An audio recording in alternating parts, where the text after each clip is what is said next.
But chances are, if they're on an old worksheet, I worked them at some point in the past, and there's a video already for them somewhere if anybody wanted to like search the hundreds that are on my YouTube. And so I just got some new problems for today. So these are ones that I've never done before. So should be some new practice. Any questions before we get started? Y'all all got my email about electronics if you're in electronics? Yeah. All right. Okay. So for this first one, we are supposed to find the voltage across that resistor given some of this information here. So let's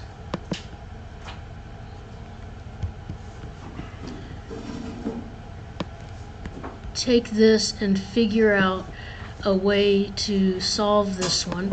There are different ways, always different ways of solving circuits. And so I'm just going to solve it the way that made sense to me. That doesn't mean there's not another way.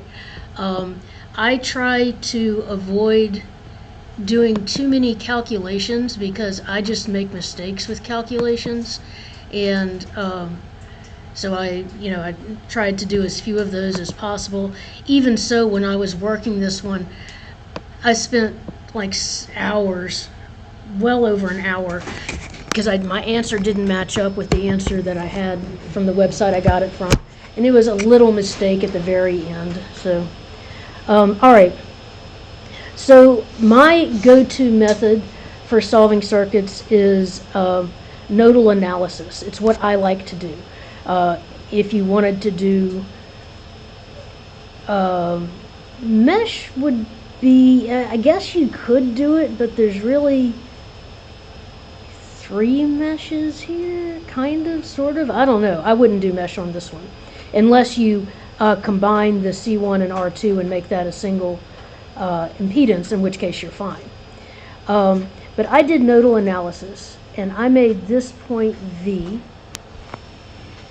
And then I made this resistor Z1 and this branch Z2 and this branch Z3.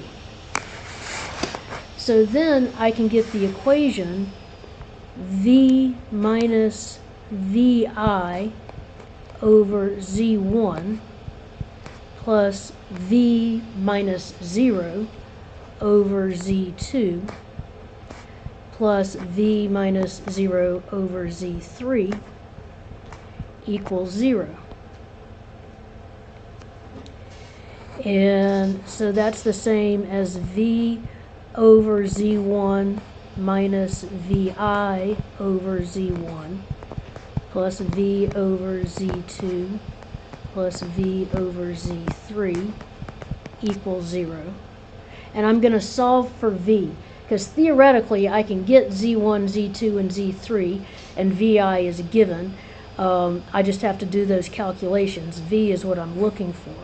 So I have V over Z1 plus V over Z2 plus V over Z3 equals VI over Z1. So I just took that to the other side. And then I'll factor out of V, and I get 1 over Z1 plus 1 over Z2 plus 1 over Z3 equals VI over Z1. So let's figure out what some of these things are. So Z1 is just R1, which was 220 ohms. Z2 is C1 in parallel with R2. First I have to get these in as phasors. So Z2 is minus J over omega C1 in parallel with R2. And omega, we'll need to get omega. Omega is 2 pi f, and they've given us the frequency, which is 2.5 kilohertz. So omega is 2 pi times 2500, which I didn't write down other than that. And so Z2 is minus J over omega C1 times R2, so this is product over sum, over minus J over omega C1 plus R2. And before I put that in the calculator, I'm going to do something that'll keep me from making quite so many mistakes. I'll multiply by omega C1, and then I get over omega C1. Omega C1 over omega C1. And I get minus J R2 over minus J plus R2 omega C1. Okay, so now I'm going to try to do that calculation and try not to make mistakes. And I'll show you my tricks for doing that, because I need to have tricks or I will make mistakes.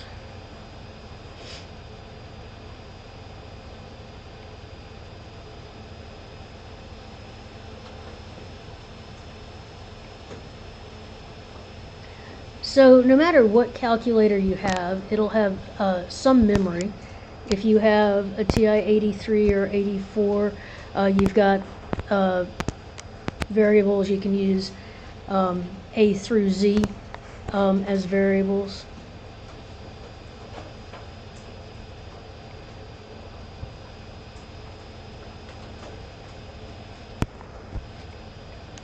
If you have the TI-36X, you have X, Y, Z, T, A, B, C, D. So plenty of variables you just have to remember what they are being used for.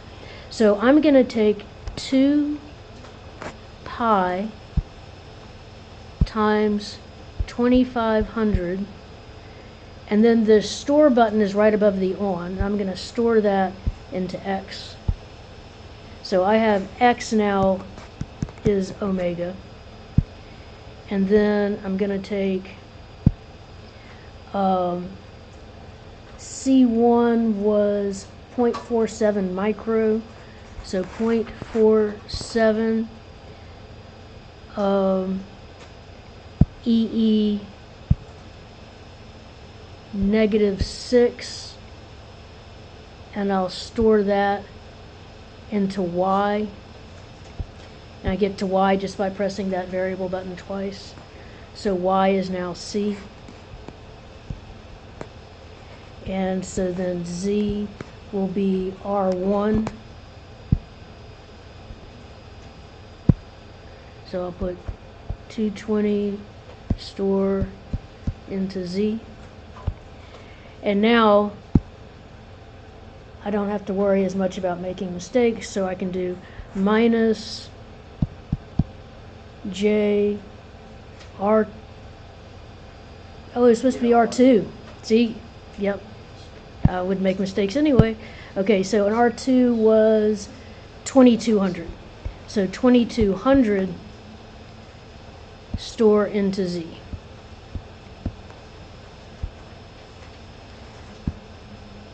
So then that's minus J R2 over minus J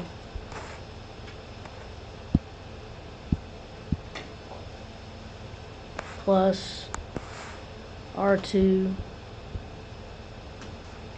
omega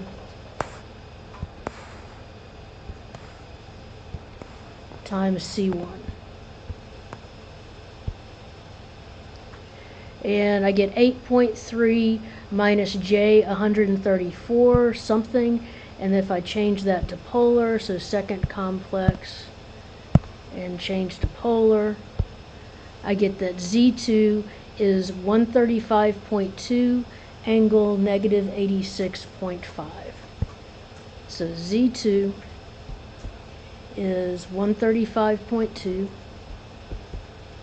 angle negative 86.5.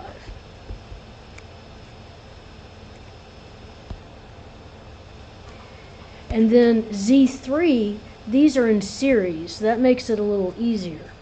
So Z3 is going to be J omega L, so that's the inductor.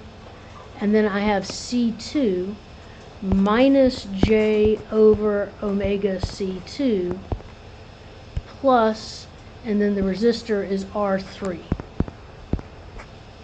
So if I do that, so that's J omega, and L is 30 millihertz, so 0.03, minus J over omega, and C2 is 1.5 times 10 to the negative 6, plus R3 is 1,000. So you are welcome to do that if you like, and see if you get the same thing I got, which is that Z3 is 1088 angle 23.2 degrees. So I now have Z1, Z2, and Z3. So now it's not that bad to find this part and solve for V. So V times 1 over Z1 was 220, plus 1 over Z2 was 135.2 angle negative 86.5, plus Z3 was 1 over 1088 angle 23.2. And that has to equal VI. Well, let's go back and see what VI was. So VI is 10 cosine omega 2, so omega t. So what is that as a vector?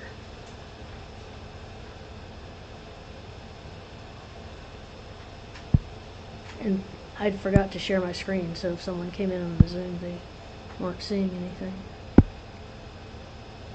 10 angle 0. 10 angle 0, right.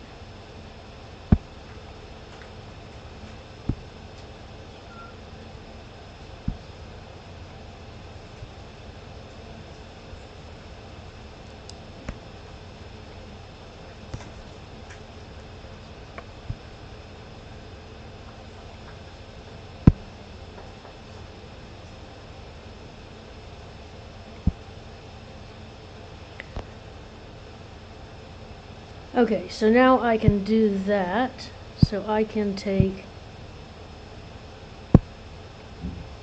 I'm gonna do this this addition right here of those, and we'll get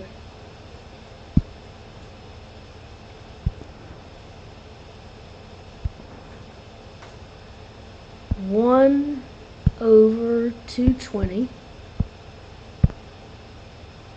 plus 1 over 135.2 angle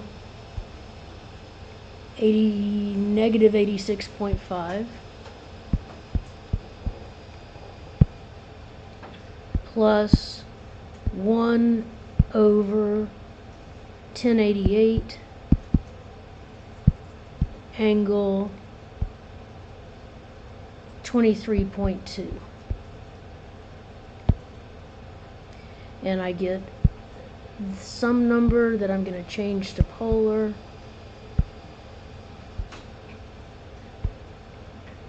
.009133 angle 50.2. This is V times 0.00913 angle 50.2 equals VI was 10 angle 0 over Z1 was 220. So now I just need to take 10 divided by 220 and divide by this number right here, and I'll have V. You need to do another one over the result that you got. I'm about to do that because I'm going to divide by it. Oh, I'm sorry. I thought you were doing the parallel thing. You're doing V equals 3 over 0. Yes. Okay, I'm sorry. So this is going to be 10. Yeah, it does look a lot like that. 10 divided by 220, and then divided by, and then when I go and copy this answer from the line above, I'm going to use parentheses to make sure that it gets the whole thing. Close parentheses.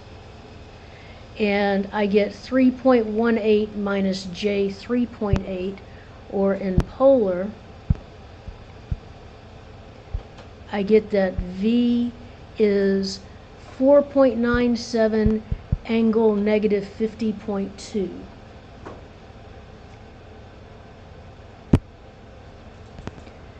So this V right here, that V is 4.97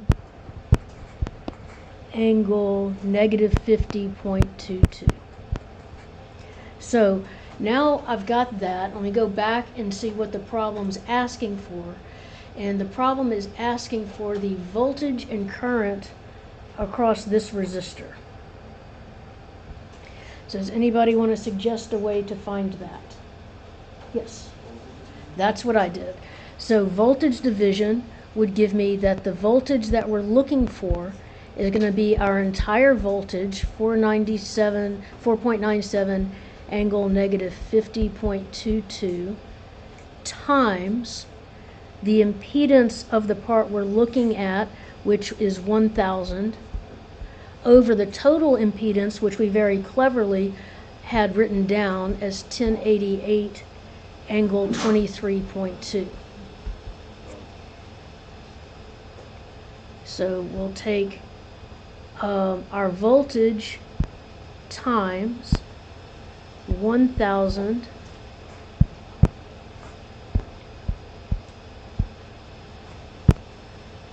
over 1088 angle 23.2, and I get 1.3 minus J 4.3, or as polar, I get that my voltage across the resistor is 4.57 angle negative 73.43. So that number is 4.57 angle negative 73 degrees. So we found the voltage, and it's asking for, it's just asking for the voltage, it's not asking for the voltage and the current. But if it was asking for the voltage and the current, how would we find the current at this point? I think all I can hear is a bunch of mumbling, but I'm sure y'all are all saying just multiply by the resistance. Right. Yes, okay. All right, so any questions on this one? No, you divide, yes. You'd think by this point I wouldn't make that mistake as often as I do. But I was going to believe you. I thought, like, yeah. physics changed. No. So V equals I times Z.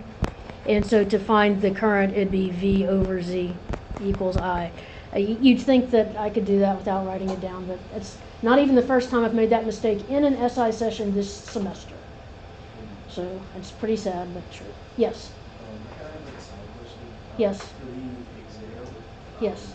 how likely is it for them to have like multiple sources for the circuit example? And if so, how many do you think there will be? Multiple sources, I would think no more than 2.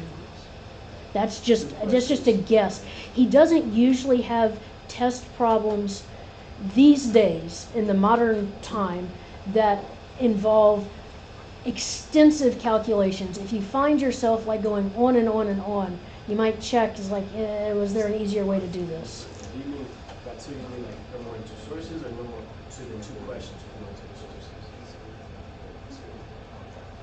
No more than two sources in a question, but probably not more than two questions with two sources either. Okay. That's just kind of, usually his tests these days have a couple really easy questions and a couple medium questions and maybe one question that's a little harder, but they're usually not that involved. I could say that now, but who knows next, you know. I have another question. Okay, yeah. Oh, you can shoot someone. Oh, okay. So to find the current, you said to put it V over Z. The Z, is that just like all of the Z values that we got added together? No, I would, so it depends on which current you're looking for, and so would only be the current across that resistor right there. Okay. Yeah. And by the way, not that it's not specified here, but did we find peak current, or have you talked about peak and root mean square? Okay, then never mind, that'll come up later. All right, okay. I have another question. So on like problems like this, when that's an exam, it's like a single source. It just gives you like the voltage or whatever in like polar points and stuff like that. And like the ground is like a really regular place, so it makes sense. I know you do know, right? Yes. But, would it also be valid? I might be a little slow. But would it also be valid, like take all your values, you know, the impedances, and just do like a mass simplification of the circuit to find like, let's say like the current coming out of the source, and then from there you can find the current from the branches, and just like. And sometimes I do it that way, and that's, yeah, so that, it kind of depends on my mood, but that is also certainly a valid way of doing it. And it wouldn't be that too different from what we did here, since we found Z1, Z2, and Z3. It'd then be just combining those and then doing another voltage division. Okay, cool. Yeah, 'cause that's how I think the whole works. Yeah, no, that's fine. What's like a situation where nodal wouldn't really work on one of these AC problems? So when a problem is clearly set up for a mesh analysis, so if you have something like this,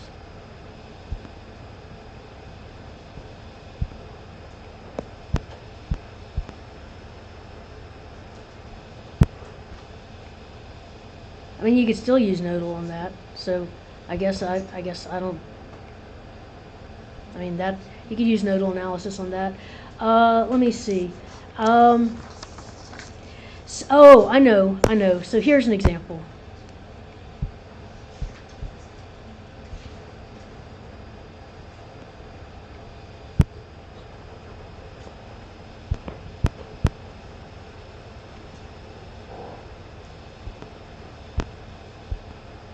Okay, so let's say we had this circuit, and what's that? What's the ground? You can put ground wherever you want. So ground. Let's say that it's here. Okay, for this one, I would probably do a source transformation. Just whenever I have a current source in parallel with a resistor, you do a source transformation. You could still do nodal analysis. There'd be nothing wrong with that. So when I say my go-to is nodal, it's because it almost always works, and I'm having a hard time coming up with an example where it wouldn't work. It's not always the easiest way, but it usually does work. Because nodal analysis is really just Kirchhoff's laws. It's just KCL and KVL, and which is law.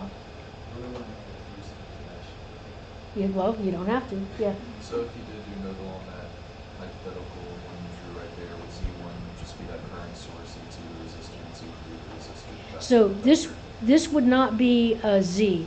This would be whatever. So when you do a nodal analysis, when you get it, you have a V over a Z, which is a current.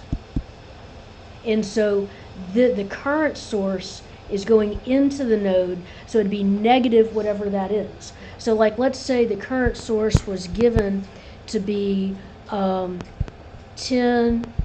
cosine omega t plus 60. So then this would be 10 angle 60. So then when you're setting up your equation, it'd be minus 10 angle 60 plus V over R1 plus V minus, and let's say this one was negative 20 cosine omega t plus 2, plus 20. So that'd be V minus negative 20 angle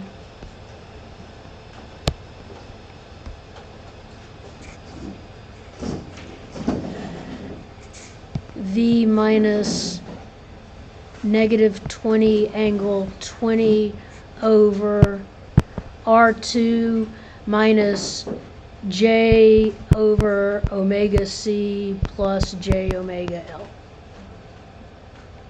Okay, other questions? All right, let me stop.